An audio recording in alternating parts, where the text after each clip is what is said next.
Hello বন্ধুরা, লাউয়ের খোসা ফেলে না দিয়ে এইভাবে একটি রেসিপি বানালে খেতে বেশ ভালোই লাগে।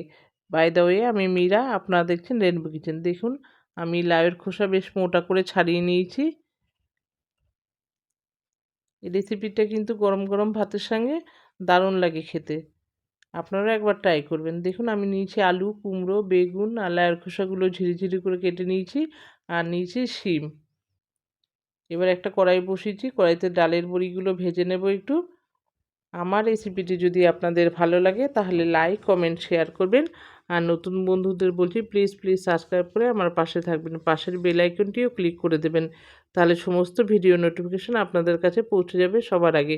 আর পুরনো বন্ধুদের অনেক অনেক ধন্যবাদ আমার পাশে থাকার জন্য। এবার কড়াইতে আমি কালো জিরে আর শুকনো লঙ্কা ফোড়ন দিয়ে দিলাম। ফোড়নটা থেকে ভালো সুগন্ধ বেরোলে এবার আমি আলুগুলো দিয়ে একটু ভেজে নেব। এই রেসিপিটা মানে ফেলে না দিয়ে লাউয়ের চোখলাগুলো এরকমভাবে বানিয়ে নিলে একটা পদ হয়ে যায়, খেতে ভালোই লাগে। দেখুন, আমি বাদবাকি সবজিগুলো এবার দিয়ে দিলাম, দিয়ে আবার একটু ভাজা ভাজা করে নেব।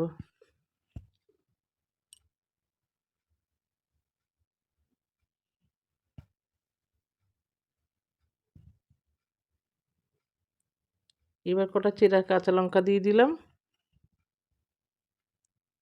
আর একটু স্বাদ মতো লবণ, আর দেব হলুদ গুঁড়ো, দিয়ে আবার একটু ভাজা ভাজা করে নেব।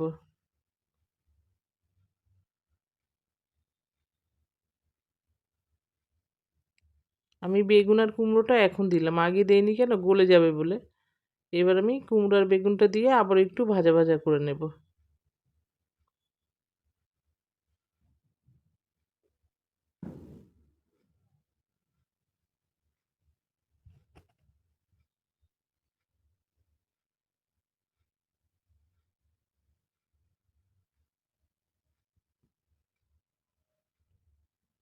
দেখুন, হয়ে গেছে ভাজা ভাজা। এবার আমি একটু জল দিয়ে দেব, খুব বেশি জল দেব না, সেদ্ধ হয়ে যাওয়ার মতো জল দেবে। এবার দিয়ে দিলাম ডালের বড়িগুলো, এবার স্বাদ মতো চিনি দিয়ে দিলাম, যে যেরকম মিষ্টি পছন্দ করেন দেবেন। দিয়ে আবার একটু ভালো করে বেশ ভেঙে টেঙে নেব, সবজিগুলো একটু ভেঙে দেব।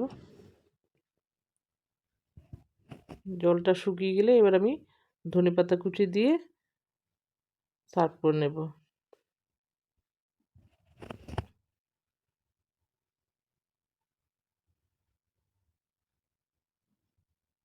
দেখুন, আমার রান্না হয়ে গেছে, আমি সার্ভ করে নিয়েছি।